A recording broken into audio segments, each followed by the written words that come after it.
धनु राशि सबसे खतरनाक संवत्सर। आज हम एक ऐसे संवत्सर के बारे में चर्चा करने जा रहे हैं जो ज्योतिष शास्त्र के अंदर सबसे खतरनाक संवत्सर माना जाता है। इसका क्या राज है कि उसको खतरनाक माना जाता है, क्या डरने की आवश्यकता है, और साथ ही जानेंगे धनु राशि के यह नया संवत्सर यानी हिंदू नववर्ष, ये जो नववर्ष है ये आपके लिए कैसा रहेगा, इस संवत्सर के अकॉर्डिंग ये सारी हम बात जानेंगे। साथ ही ये बात मैं वास्तविकता बताना चाह रहा हूँ। जो धनुराशि वाला जातक आज हमारी वीडियो देख लेगा, ये बहुत महत्वपूर्ण वस्तु लेकर के चला जाएगा। एक ऐसी वस्तु जो आने वाले 1 वर्ष तक, 1 साल तक आपकी गोपनीय रूप से, एक अदृश्य शक्ति के रूप से आपकी सहायता करेगा और आपके जीवन को कृतार्थ बनाने का पूर्ण सहयोग इस वीडियो में आज आपको प्राप्त होने वाला है। तो चलिए करते हैं वीडियो की शुरुआत। नमस्कार दोस्तों, मेरा नाम है एस्ट्रो शिवम पंडित, आप देख रहे हैं श्री वैद्य एस्ट्रो, और आज हम चर्चा करने वाले हिंदू नव संवत्सर काल नामक संवत्सर की, जो शुरू हो चुका है 9 अप्रैल 2024 से और जो रहेगा 29 मार्च 2025। मित्रों, सबसे पहले जानिएगा काल नाम के संवत्सर की क्या महिमा, क्यों इसका डर और भय व्याप्त है। तो साधारणतः से इस संवत्सर में ज्योतिषीय ग्रंथ ऐसे बताते हैं कि इस संवत्सर में राजाओं के मध्य जो है आपसी जो तालमेल है वो खराब हो जाता है। इस कारण से दो राज्यों में युद्ध की स्थिति उत्पन्न होती है, यानी लड़ाई और झगड़े की स्थिति उत्पन्न होती है, और उसका जो प्रभाव होता है यानी एक दूसरे पर प्रभाव, धन का जो है बहुत अभाव, धन का नुकसान, जनहित जनहान नुकसान, लोगों की जो है मृत्यु दर जो है बढ़ने लग जाती है, और इसी कारण से कई प्रकार के संसाधनों में भी कमी आ जाती है। बहुत ज्यादा इसका ये क्रूर प्रभाव आम जनमानस को, जनता को झेलना पड़ता है, जिस कारण से इसको शुभ नहीं माना जाता। दूसरी तरफ इस संवत्सर के राजा जो है मंगल हैं और मंत्री हैं शनि महाराज। इन दोनों का ही संयोग ज्योतिष शास्त्र के अंदर अच्छा नहीं माना जाता, जिस कारण से इनका भी प्रभाव आम जनमानस पर पड़ता है। और कुछ ऐसी विशेष घटना है तो केवल आपकी राशि के लिए नहीं है, तो समस्त 12 राशि, समस्त चराचर जगत पर इसका प्रभाव पड़ता है। जैसे अग्निकांड बढ़ेंगे, अग्नि से होने वाली घटनाएं बढ़ेंगी, कहीं पर ज्वालम की विस्फोट होगा, तो कहीं पर कोई देश किसी दूसरे देश पर आक्रमण करेगा।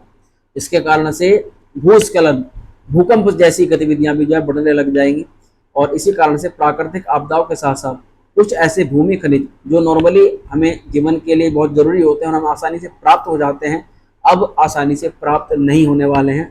उसमें बड़ा ही प्रयत्न और परिश्रम करना पड़ेगा। देखिए, मंगल की आक्रामकता इस नव हिंदू संवत्सर में ज्यादा रहेगी, जिस कारण से लोग केवल अपनी भावना को ही सिद्ध करेंगे, अपनी इच्छा को ही सिद्ध करेंगे। धन कमाना है, अपनी चीजों को प्राप्त करना है, अपने लोभ लालच के चक्कर में चाहे दूसरों के लिए किसी भी हद तक जाना पड़े, उसके धन का हरण करना पड़े, चोरी डकैती, लूटपाट, मार, हत्या आदि की घटनाएं इस संवत्सर के अंदर ज्यादा सुनाई देने वाली है। और वहीं स्त्रियों के साथ गलत व्यवहार, बच्चों के साथ गलत व्यवहार, तरह तरह की ऐसी ऐसी घटनाएं जो आपके मन को झकझोर देंगी, ये तमाम तरह की घटनाएं इस संवत्सर में होंगी, जिस कारण से संवत्सर को कहीं ना कहीं अशुभ माना जा सकता है या खतरनाक माना जा सकता है। अब देखिए, अगर इन तमाम तरह की चीजों में अगर देखें तो आप देख भी सकते हैं कि दूसरे देशों के अंदर इस समय युद्ध की स्थिति बनी हुई है, और ये स्थिति एक बहुत बड़ा निर्णायक मोड़ ले सकती है। इस कारण से हम कह सकते हैं कि हाँ, कि कुछ बहुत बड़ी आपदा या कोई बहुत बड़ी महामारी या त्रासदी जो है लोगों को झेलनी पड़ सकती है।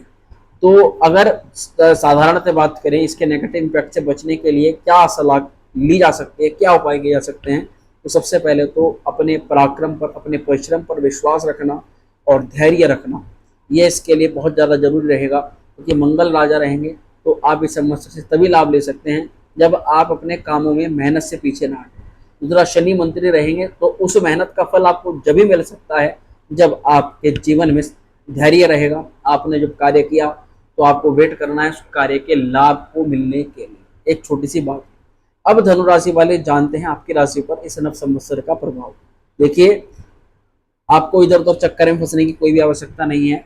जो भी संवत्सर का फल होता है ये शनि के पैरों पर निर्धारित होता है। और जैसे कि घर में बच्चा जन्म लेता है तो माता पिता पंडित जी से पूछते हैं कि पंडित जी बताइए, इस बच्चे का पैर हमारे लिए कैसा है। तो वो देख करके बताते हैं कि भाई तांबे का पैर है या लोहे का पैर है या चांदी का पैर है, उसके अनुसार बताने कि बच्चा बहुत अच्छा है जी, आपके लिए बहुत बढ़िया रहेगा। इसी प्रकार जो संवत्सर का फल होता है शनि के पैरों पर निर्धारित होता है, निर्भर करता है।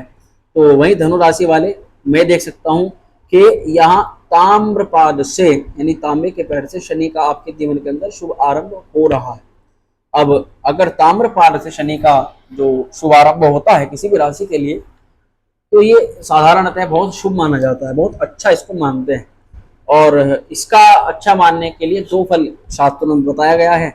इसमें पहला होता है कि राज समाज मान सम्मान, यानी कि आप जिस भी वर्क प्लेस पर काम करते हैं और हो सकता है कि आप वहाँ पर किसी प्रकार का तनाव अनुभव कर रहे हो, प्रेशर अनुभव कर रहे हो, कार्य सेक्टर में आपका मन ना लग रहा हो, मन वांछित आपकी जॉब ना हो, प्रेशर में आकर के जॉब कर रहे हो, कार्य कर रहे हो, तो तमाम तरह की परेशानियों को ये संवत्सर कम करता है और आपको कहीं ना कहीं मान सम्मान आपके वर्क प्लेस पर आपको प्रदान कराता है। मान सम्मान के साथ साथ इस संवत्सर के फल में बताए जाते हैं कि आपके धन आगमन के योग बनते हैं और बैंक में बैंक बैलेंस की वृद्धि होती है। कहीं ना कहीं आप अपने धन की बढ़ोतरी करने के लिए उस पैसे का किसी ऐसी जगह निवेश करते हैं जिससे उस पैसे से आपको और धन की लाभ के सहयोग बन जाते हैं। तो ये एक छोटी सी जानकारी, यही इस संवत्सर का फल वास्तविकता में आपके लिए है। इसके अलावा अन्य अन्य चीज़ों में अगर जानना चाहें तो तृतीय भाव पर शनि है आपके। इस समय आपकी मेहनत भी काफ़ी हद तक सफल होगी, भाग्य भी आपका काफ़ी साथ देगा, परंतु ये बात वास्तविक है कि थोड़े परिश्रम ज़्यादा रहेंगे, थोड़ी चिंताएं भी जीवन में ज़्यादा रहेंगी, क्योंकि मंगल और शनि यानी कि ये समाज पर ही इसका थोड़ा इस प्रकार का प्रभाव है। अब उस सावधानी को जानते हैं, उस महत्वपूर्ण जानकारी को जानते हैं जिसके लिए हमने ये वीडियो बनाई है। और ये जानकारी है कि इस पूरे संवत्सर पर इसके हर एक निगेटिव इम्पैक्ट से बचने के लिए, हर एक पॉजिटिव इम्पैक्ट को प्राप्त करने के लिए क्या किया जा सकता है। साधारणतः उपाय आप जानिएगा। माता कमला, ये देवियों के अंदर एक देवी होती है माँ कमला। माता कमला की आराधना करना आपके लिए सर्वश्रेष्ठ रहेगा। इसी के अलावा एक देवी होती है माँ सिद्धिदात्री। आप साधारणतः हमारी वीडियो नवरात्रि काल में देख रहे होंगे। अगर नवरात्रि काल में हमारी वीडियो देख रहे हैं तो मैं आपको ये जानकारी देना चाहता हूँ कि ये वीडियो हम नहीं, साक्षात माँ भगवती आपको दिखा रही है, क्योंकि इस समय हमारे माँ श्री विद्या त्रिपुरा सुंदरी शक्तिपीठ में श्री शतचंडी यज्ञ आयोजित हो रहा है, यानी कि चल रहा है। और आप इसको लाइव भी देख सकते हैं। प्रातःकाल या सायंकाल हम इसको लाइव करने का प्रयास करते हैं। तो उसमें ये जो शतचंडी यज्ञ होता है, पौराणिक मान्यता है कि यज्ञ बहुत ही ज़्यादा प्रभावशाली और इसकी बहुत ज़्यादा मान्यता है मित्रों। चाहे आपकी कुंडली के अंदर 9 ग्रहों के दोष हो, चाहे आप किसी प्रकार की पीड़ा में हो, बाधा में हो, या आप कोई अपने मनवांछित कार्य को सिद्ध करना चाहते हो, तो इस पूजा में प्रतिभाग करने से आपका निश्चित ही कार्य सफल होता है। और घर बैठे आप अगर इस पूजा में प्रतिभाग करना चाहते हो तो सिंपल सा अपना गोत्र, नाम और दक्षिणा भेजकर आप अपना घर बैठे इस पूजा में प्रतिभाग कर सकते हो। देखिए, इसी के अलावा मैं आपको बताना चाहता हूं कि अगर माँ कमला या माँ सिद्धिदात्री की आराधना या पूजा की विधि आपको नहीं पता है, तो इसी पूजा के दौरान जब हम शतचंडी करते हैं तो एक सिद्धिदात्री का यंत्र जो है वो सिद्ध करते हैं, जिसको आप अपने घर बैठे भी प्राप्त कर सकते हो। इससे भी आपको माँ कमला और माँ सिद्धिदात्री की कृपा जो है प्राप्त हो जाएगी। इसी के अलावा आपको करना क्या है, पीपल वृक्ष की आपको सदैव पूजा करनी है, उसकी सेवा करनी है। पीपल के फूल वाले जो पौधे होते हैं वे अपने घर में लगाने हैं।